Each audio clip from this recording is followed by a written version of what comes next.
کیا آپ جانتی ہیں حضرت عائشہ رضی اللہ تعالی عنہ کی کوئی اولاد نہیں تھی، لیکن اس کے باوجود بھی احادیث کی کتابوں میں ایسا کوئی اثر نہیں ملتا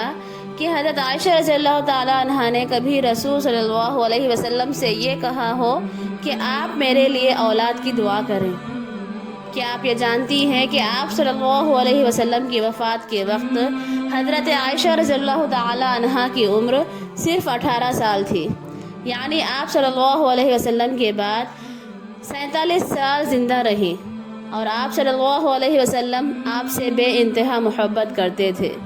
اور آپ انتہائی غیرت والی تھیں۔ ان سب کے باوجود حضرت عائشہ رضی اللہ تعالی عنہ نے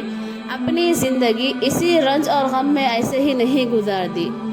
بلکہ خود کو علم و عبادت میں مشغول رکھا اور صحابہ کرام کی معلمہ اور مفتیہ بنی رہیں۔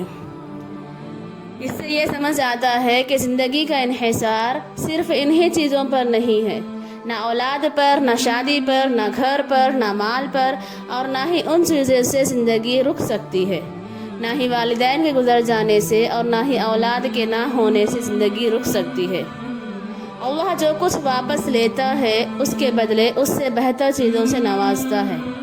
اور یہ دنیا مکمل طور پر کسی کو بھی نہیں ملتی، بلکہ یہ تو ایک آزمائش گاہ ہے۔ لہٰذا اپنے دلوں کو ایمان سے، اللہ کی رضا سے اور اس کے ساتھ حسن ظن سے معمور کریں،